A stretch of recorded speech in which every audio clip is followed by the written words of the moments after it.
Assalamualaikum warahmatullahi wabarakatuh. Alhamdulillahirabbil alamin wa bihi nasta'inu ala umuri dunya wa din wa ala alihi washabihi ajmain amma ba'du. Yang pertama kami ucapkan kepada Pak Irfan selaku dosen mata kuliah etika bisnis yang mana telah memberikan kesempatan kepada kami kelompok 6 untuk mempresentasikan hasil kerja kelompok kami yang berjudul Etika Bisnis Islam. Untuk mempersingkat waktu, langsung saja kepada materi yang pertama. Kepadanya saya persilakan. Assalamualaikum warahmatullahi wabarakatuh. Nama saya Tina Ratnawati. Materi pertama akan membawakan materi tentang etika bisnis Islam. Pengertian etika.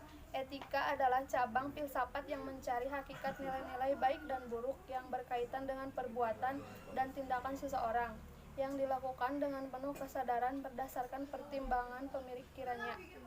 Definisi etika menurut Islam merupakan studi sistematis tentang tabiat, konsep nilai, baik, buruk, benar, salah, dan lain sebagainya, serta prinsip-prinsip umum yang membenarkan kita untuk mengaplikasikannya atas apa saja. Definisi etika bisnis adalah seperangkat nilai tentang baik, buruk, benar, dan salah dalam dunia bisnis berdasarkan pada prinsip moralitasnya. Definisi etika bisnis Islam adalah seperangkat nilai tentang baik, buruk, benar, salah, dan halal, haram dalam dunia bisnis berdasarkan pada prinsip-prinsip moralitas yang sesuai dengan syariahnya. Lanjut, akan dibawakan oleh teman saya. Kedua, karakteristik standar etika bisnis Islami. Harus memperhatikan tingkah laku dari konsekuensi serius untuk kesejahteraan manusia. Bisnis dilakukan di antara manusia yang satu dengan manusia yang lainnya, sehingga membutuhkan etika sebagai pedoman dan orientasi pada pengambilan keputusan. Kegiatan dan tindak tunduk manusia dalam berhubungan bisnis satu dengan yang lainnya. Memperhatikan validitas yang cukup tinggi dari bantuan atau keadilan, karena bisnis tidak hanya bertujuan untuk profit saja, namun perlu mempertimbangkan nilai-nilai manusiawi. Apabila tidak akan mengorbankan hidup banyak orang, sehingga masyarakat pun berkepentingan agar bisnis dilaksanakan secara etis. Ke materi yang ketiga, yaitu mengenai aktivitas dan etika bisnis dalam Islam.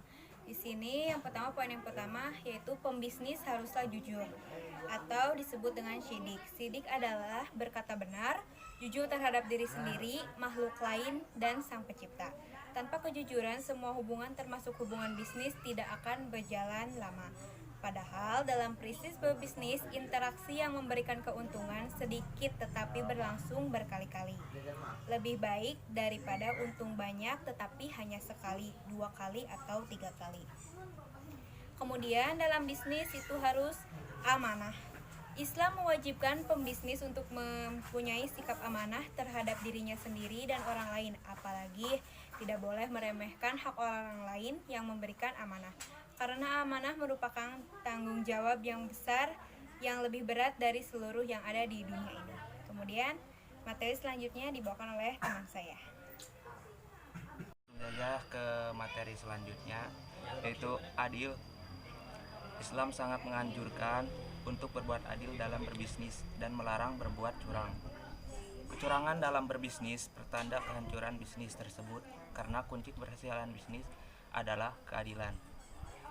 Bersikap adil dalam transaksi jual beli berdampak baik kepada hasil jualannya, karena konsumen akan merasakan kenyamanan dan tidak ada yang dilebihkan serta dirugikan. Kecurangan dalam pasar perspektif Islam. Rekayasa penawaran dan rekayasa permintaan. Rekayasa terjadi ketika pembeli menciptakan permintaan palsu, seolah-olah terdapat banyak permintaan terhadap suatu produk sehingga harga jual beli produk itu akan naik. Hal ini bisa ditemukan misalnya dalam bursa falas dan yang lainnya. Kemudian penipuan. Islam tidak memaksa seorang untuk menjual ataupun membeli suatu barang, karena unsur pemaksaan adalah suatu hal yang sangat dilarang. agar tidak merugikan pihak-pihak tertentu. Materi selanjutnya yaitu kerancuan. Kerancuan atau yang bisa disebut gara juga mengambil 4 bentuk yang menyangkut kualitas, harga, dan waktu penyerahan barang. Jual beli gara yaitu segala jenis jual beli dengan menipu pihak lain. Konsep Al-Quran bisnis yang beretika. Yang pertama, kesatuan. Konsep kesatuan di sini adalah kesatuan sebagaimana dalam konsep tauhid yang memadukan keseluruhan aspek-aspek kehidupan muslim baik dalam ekonomi, politik, sosial maupun agama. Yang kedua, keseimbangan. Dalam beraktivitas di dunia kerja dan bisnis, Islam mengharuskan untuk berbuat adil. Pengertian adil dalam Islam diarahkan agar hak orang lain harus ditempatkan sebagaimana mestinya atau sesuai dengan aturan syariah, karena orang yang adil lebih dekat dengan ketawakalan. Bismillahirrahmanirrahim. Materi selanjutnya adalah kehendak. Manusia diberikan kehendak bebas untuk mengendalikan kehidupan dengan tanpa mengabaikan ketakwaan sepenuhnya dan dituntun oleh hukum yang telah diciptakan oleh Allah Subhanahu wa taala. Kemudian dia diberi kemampuan untuk berpikir dan membuat keputusan untuk memilih apa jalan hidup yang diinginkannya. Dan paling penting untuk bertindak berdasarkan aturan yang dipilih. Pertanggungjawaban dalam dunia bisnis, pertanggungjawaban dilakukan kepada dua sisi, yakni secara vertikal yaitu kepada Allah Subhanahu wa taala, dan di sisi horizontal adalah ke sesama manusia. Selanjutnya, kebenaran, kebijakan, dan kejujuran. Kebenaran adalah nilai yang dijadikan dasar dan tidak bertentangan dengan ajaran Islam. Dalam konteks bisnis, kebenaran dimaksudkan sebagai niat atau sikap dan perilaku yang benar. Selanjutnya adalah toleransi dan keramahan tamah. Dalam Islam, berbisnis tidak sekedar memperoleh keuntungan semata, tetapi juga menjalin hubungan humoritas dengan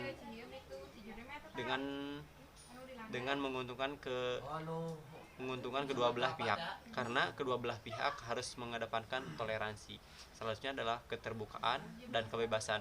Kesediaan pelaku bisnis untuk menerima pendapat orang lain yang lebih benar serta menghidupkan potensi inisiatif yang kreatif dan positif.